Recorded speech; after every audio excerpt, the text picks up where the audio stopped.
simple bill, transparency bill. Also would like to add that the State School Board Association supports this bill. And in closing, this is very simple. If you want to vote against this Bill of Rights, go ahead.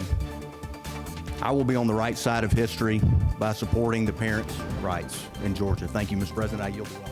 The Georgia Senate passes legislation that would expand parents' involvement in schools. Good evening and welcome to Lawmakers on this day 19 of the legislative session. I'm Donna Lowry. More on the Parents' Bill of Rights legislation coming up. Also, for some parents of sick children, today may have felt like a step backward. 3 years ago, the General Assembly approved medical cannabis in Georgia, but it's still not available, and there's a lot of red tape behind it. We'll help sort it all out. And later, a look at a bill that would offer help when it comes to workplace harassment with protections for whistleblowers. And legislation moves in the House that will help some people with HIV. But first, we go to our Capitol correspondent, Brenda Waters, at the Gold Dome for a look at the day's news. Hi, Brenda. Hey, Donna. Good news for Georgia communities, and it's all about better drinking water and wastewater systems.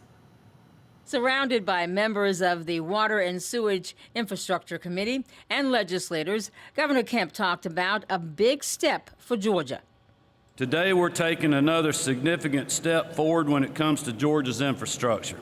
I'm proud to announce that we are investing more than $422 million to address the needs of aging and underperforming water and sewer infrastructure and increase capacity for growing counties.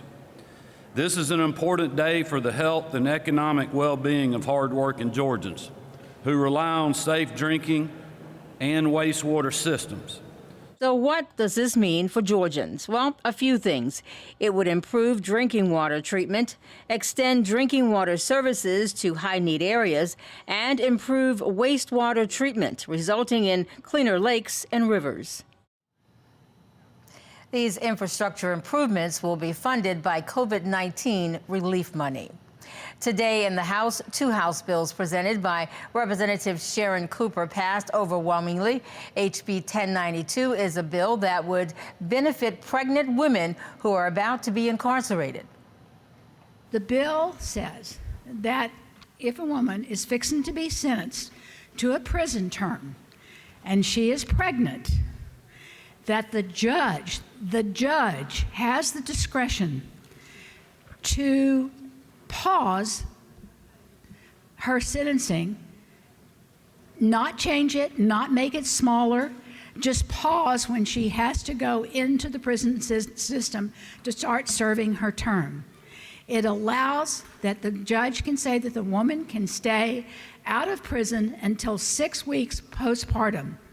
Now, this does not come without certain stipulations.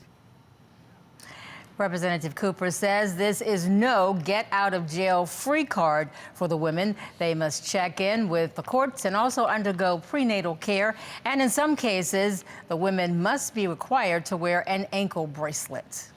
House Bill 1192 was a second bill presented by Representative Cooper this morning, also health-related. It is a direction to the public health or the department to ask Medicare and Medicaid, the Department of Medicaid and Medicare, for a waiver so that we can move Georgia citizens that are HIV positive and 138% below the poverty level onto our Medicaid program. We have actually had runs of HIV positive people showing up in our assisted living facilities and nursing homes. Also in the House, HB 826, it passed and is on its way to the governor's desk to be signed. That's the bill that would put Lost Mountain cityhood on a referendum. And over in the Senate, more on another path to cityhood. On the Senate floor today, SB 449, also called the Parents' Bill of Rights, was cause for partisan debate. It gives parents the right to review the material, the primary material that their children are going to be taught the first 2 weeks of every 9-week grading period. It also allows parents to opt their child out of any videograph or photograph but it does exclude any type of security footage. It also, what it does is it lays out a timetable. If the parents have questions on material, the principal has 3 days to respond to that. If the principal of their school system can't respond within 3 days, they can set up a timetable with information for the parent, and they have 30 days to do that. Democrats say that this is more about controlling what is being taught. If you're teaching American history, you teach the whole history. Not just part of it, but you teach the whole history about how we arrived, how we've come through the trials and tribulations. So are you telling me that a parent now can dictate as to what is taught in the classroom? Yeah, I believe that the parents have the fundamental right in deciding what their children are taught. Democrats also say it will create more work for teachers who are already overburdened, and that procedures for parents to object to any classwork or curriculum are already in place. Here, we empower a massive surveillance and document production effort that contributes to an atmosphere of classroom censorship and overburdening of already burdened teachers. Tells them we don't trust them. I know in Gwinnett County, we have curriculum review, and it is made up of parents and teachers, those from the community. I know because I've been on it. Again, parents, teachers have that opportunity to give their input and review any material. So there is already a process set. But Republicans say that parents should have the ultimate say in what their children are being taught. A school board needs to be accountable, but this is another way in which a parent can have a voice in what's going on in the education of their children, and those children belong to them, and they need that voice. If you want to vote against this Bill of Rights, go ahead. I will be on the right side of history by supporting the parents' rights in Georgia. The bill was passed along party lines, 33-21. A House bill that would allow Vinings to vote on their cityhood was also voted on in the Senate today. It passed 33-19 and will be sent back to the House. That's my Capitol Report. Donna, back to you. Thank you so much, Brenda. Now we're going to talk now about changes to Georgia's medical cannabis oil bill. The first hearing took place this afternoon, and we'll hear more about it later. But first, some background. The latest bill, HB 1400, is to tie up some loose ends with the bill allowing medical cannabis in Georgia 3 years ago. Earlier today, I spoke with Republican Representative Allen Powell of Hartwell about it. Before getting into the bill, he explained some of the heartbreaking reasons why medical cannabis is crucial to some lives, especially children who suffer certain seizures. I know of cases that people have children suffering from these seizures and these grand mal seizures, I guess that's what you call it, that they're either going out of the state or, and it goes back to the testimony of 3 years ago, a lot of these families that have children, they are securing illegal marijuana, cannabis. They're having a process that they cook it down and squeeze the oil out of it, which may work, but it's not a certainty in medical standards like what our intent was. And it's desperate because you want your child to feel better. If you have a child or a family member that is suffering and that you know that there's something that could help them besides these chemical drugs made in a laboratory, you're going to reach out to do it, because no decent parent would let a child or a family member suffer unnecessarily. The General Assembly of this state passed the medical cannabis oil bill 3 years ago, over 1,000 days ago. It was put forth, but yet here we are 3 years later, and they're no closer. My involvement was that in November during the special session, the Regulated Industries Committee, we had basically an oversight meeting to find out what was the slowdown with this. Their director came forth, but he could not ask, he would not or could not answer any questions about why it was being held up. And he cited that the original bill of 3 years ago basically put a cloak of secrecy on everything, even to the fact that he couldn't answer the simplest question of when asked, did the commission itself use third-party consultants to look at the applications? Well, from that point forth, we got into this and started seeing where the problems were. There were 69 applications. There were 6 slots approved by law. And in that process, it was one of the most bizarre, and I learned this from some of the applicants, but it was the most bizarre way of determining who had the best proposals for a cannabis operation to produce this oil. What happened at that point was, because of the protests that were established by law in that bill 3 years ago, there were 16 out of the 69, 6 were tentatively approved, not approved, but tentatively approved. You had 16 that filed an official protest. And the protest was filed based on the failure of due process of the application evaluation, because the commissioners did this piecemeal instead of professionally of looking at the whole application. If House Bill 1400 that was introduced, if it passes, that would basically circumvent the purpose of any litigation. So then it can move forward. It also does a few other things. One is that we give legislative oversight through both the House and the Senate Regulated Industries Committee. And then most importantly, we have opened it up to the sunshine. Transparency, something that we haven't seen in the 3 years of this process, and it needs to be there. Why has that darkness been there? Why has it been cloaked in secrecy? Well, the executive director and members, they say it was in the bill. I don't, I'm not going to address that, but I think it's an overreach. But that being said, we're going to be sure that it'll be a transparent process.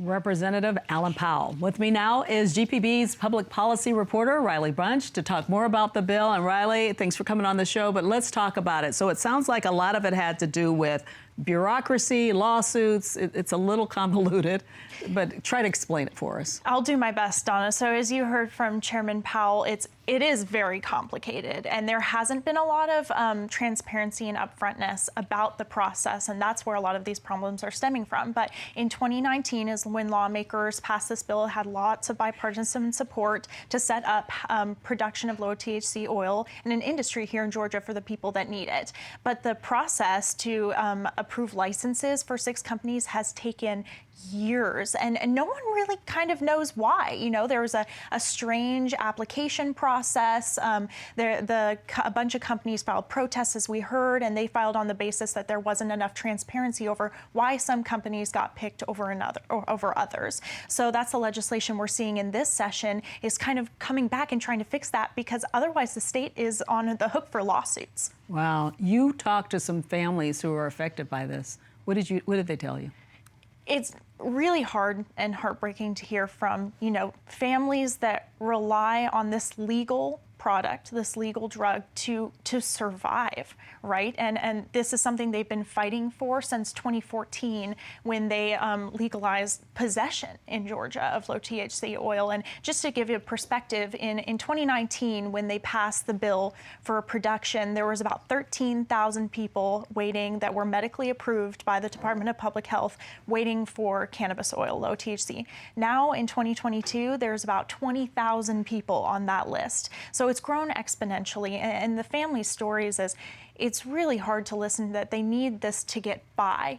Some of the advocates talk about their children that have horrible seizures. I spoke with one family who has a child named Jagger, and he's in a lot of the coverage around this bill, but he went into the hospital for 75 days because of COVID as well. So it's just health issue on top of health issue, and they're really waiting on lawmakers to kind of fix this really convoluted process so they can get the help that they need. And the bill basically focuses on making sure there are no more lawsuits, because the lawsuits have kept things from moving forward. That's one of the reasons. Absolutely. So all the companies that filed these protests, which was in the original bill, if they didn't get the license, they were able to go through this protest period. They can also file lawsuits, and that's what lawmakers are ultimately avoiding, right? Because if they file lawsuits, then this is stretched out even longer for months and months and months, and they don't want that. Yeah, he talked about years. It could be down the road with all of this. There was a hearing today, the first hearing on this,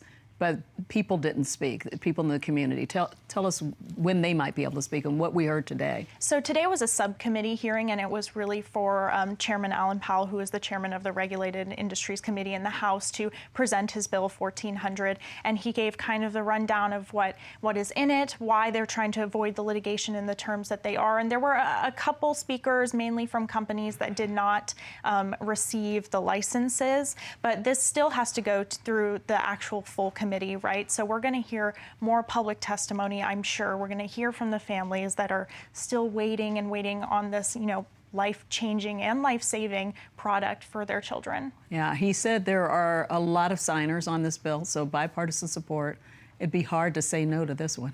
Well, there's definitely bipartisan support, and I think the problem was the bill as it was written originally in 2019 had so many weird processes in it that now lawmakers are on the hook for this, how the commission handled the situation. So they are definitely on the hook to go back and fix this, and it has been bipartisan support. I expect it to move forward. Okay, well, thank you so much for coming on and talking about it and kind of explaining it all to us. I'm sure we'll talk about it more. Coming up, legislation to help those living with HIV and a pathway to make it easier to report harassment in the workplace. You're watching Lawmakers on GPB. Cigna is a proud partner of Georgia Public Broadcasting and Georgia Lawmakers. Cigna's mission is to improve the health, well-being, and peace of mind of those we serve. More at Cigna.com to learn how you can help support your employees' physical and emotional well-being.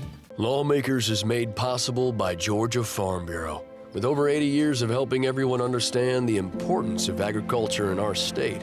After all, ag is Georgia's #1 industry. Food and fiber production represents over $74 billion in output of Georgia's strong economy. The Georgia Farm Bureau legislative team works to represent producers across Georgia at the state capitol during the session and year-round. Georgia Farm Bureau, the voice of Georgia farmers. Georgia Humanities, connecting people and communities across Georgia to encourage conversation, education, and understanding. Find out more at www.georgiahumanities.org. We are the Southern Environmental Law Center. At SELC, we not only take on the toughest environmental challenges, we win, forcing the removal of more than 250 million tons of toxic coal ash, defeating repeated attempts to bring offshore drilling to our coasts, and securing clean air and water protections for communities across our region. Your most powerful environmental defender is rooted right here in the South.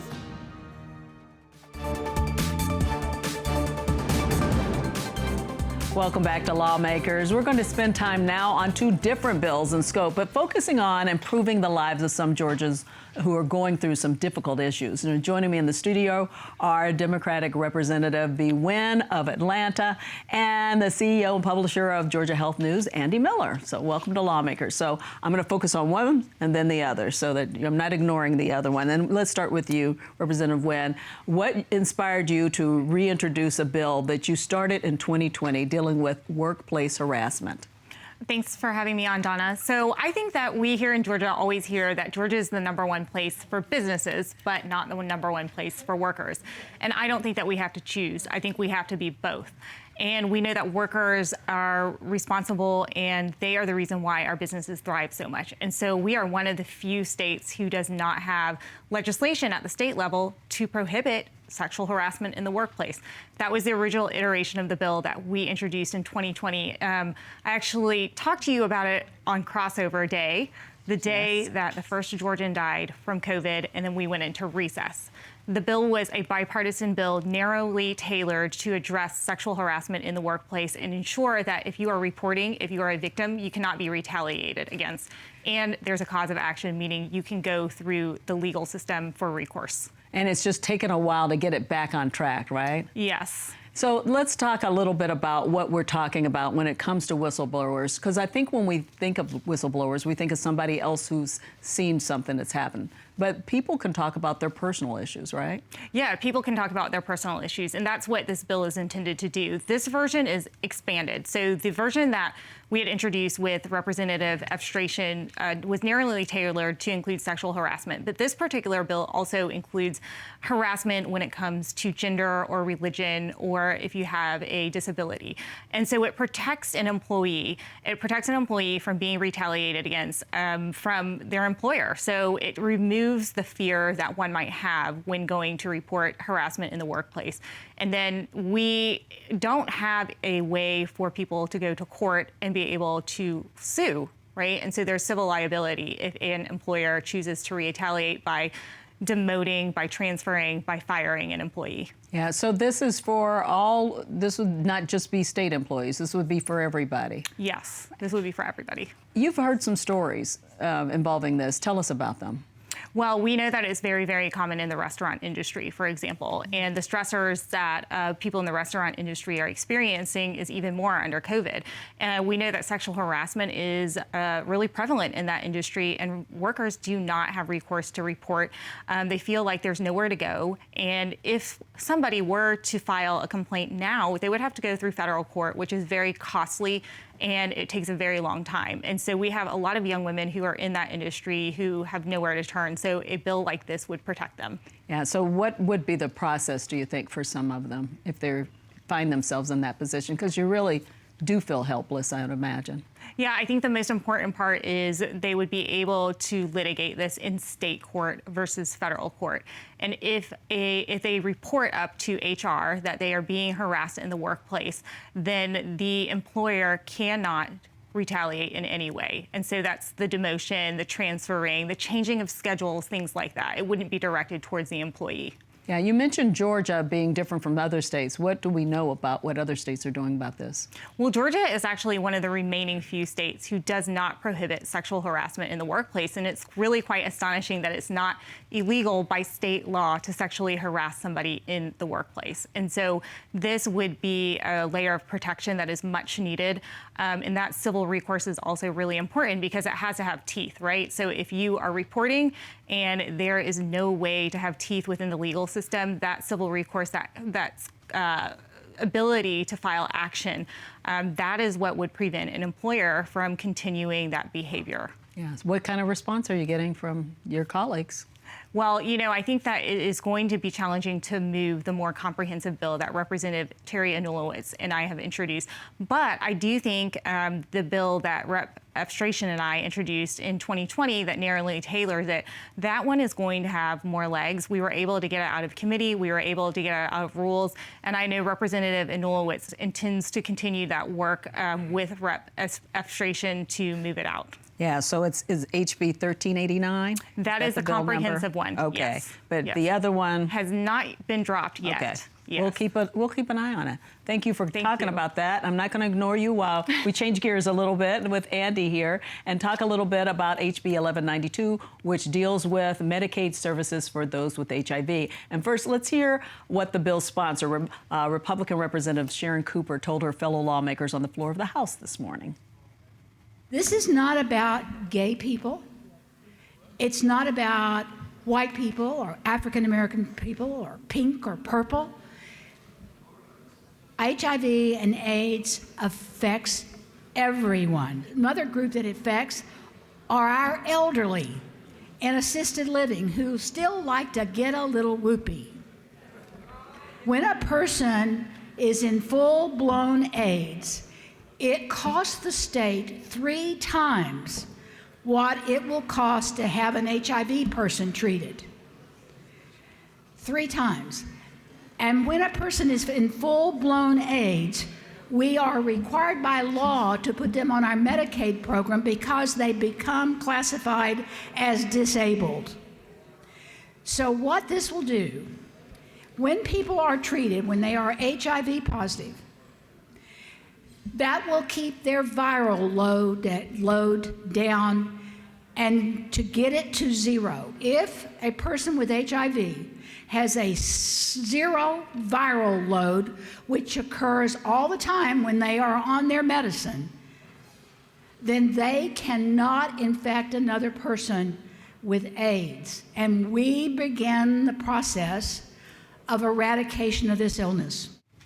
Yeah. So, Andy, it sounded like she felt like she had to do a hard sell on this. You know, she talks about a lot of different things. And I just wonder if there's so much stigma still out there surrounding HIV that that's one reason she felt like she had to say so much about what's going on.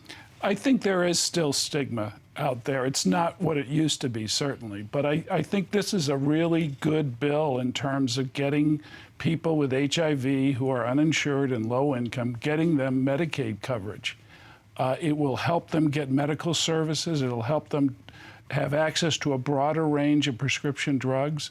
And as Representative Cooper said, it will save the state money ultimately. Yeah, and that's the main thing. If people aren't getting sick, then they won't need these drugs and we won't have to spend as much. That's correct. I mean, we have this ADAP program, which is the AIDS Drug Assistance Program, which requires millions of dollars every year to help folks with HIV in this category who are low income and uninsured. And so we'll be able to save that money. Now, there will be a cost to providing Medicaid to these folks, but it won't be nearly as much as what we'll save on the other end. Yeah, this has been a long time coming in this area. And whenever we hear the word Medicaid or Medicare, or in this state, Medicaid in particular, people just kind of shy away from it. Well, I think that's part of what Representative Cooper was talking about, because clearly Governor Kemp had that Medicaid waiver that was out there that's been turned down, at least part of it, by the feds. So she's talking to those people who remember that kind of word, Medicaid waiver, and she's making the argument that, look, this makes sense for people. And it could save a lot of lives here. Yeah, it seems like what we're seeing with not getting full Medicaid coverage in this state, but we're seeing little bits and pieces. We've seen some things happen within this session alone that is expanding Medicaid, but not full expansion. Right. You have the bill that was passed in the Senate that would extend Medicaid coverage for women just coming out of the childbirth who are on Medicaid from 6 months to a year. That's another positive step to helping people have better health. Yeah. So we're not going to see full coverage, full expansion in the state, but we'll see some. I think there's some things also. I don't know how much you've been able to dig into the mental health care bill, but some Medicaid is involved in that when it comes to mental illness too, right? There is a provision that would require the managed care companies that oversee Medicaid procedures and services for hundreds of thousands of Georgians. It would make them spend at least 85% of the dollars that they receive on medical care and quality improvement. Right now, Georgia is one of the few states that has managed care, but does not have that requirement. So we're seeing it in little bits and pieces when it comes to that. Would you describe this as a session where we're seeing a lot dealing with health issues? You know, I was amazed today. It was a big healthcare day because you had Sharon Cooper's the pregnant women in prison bill, and then you had 3 bills coming out of a committee. One would help protect children from lead poisoning. One would say that if you prohibit tobacco or cigarette smoking in a particular indoor place, that it would also prohibit vaping as well. And then you had a bill for caregivers that will help hospitalized patients with their discharge planning. So it was a big healthcare day. Yeah, so we'll see how much more of that is to come, and maybe you'll come back and talk about it all. All right. Thank you both so much for being here today. You voted for this to help the passage. Yeah. All righty. We're going to have to just say thank you, and thank you to all of you for joining us. You can join the conversation on Facebook and Twitter at GPB News using the hashtag GPB Lawmakers. And don't forget to tune in tomorrow at 9 a.m. on your GPB station for Political Rewind, hosted by Bill Nigut. We'll see you again on Thursday for Legislative Day 20. Have a great evening.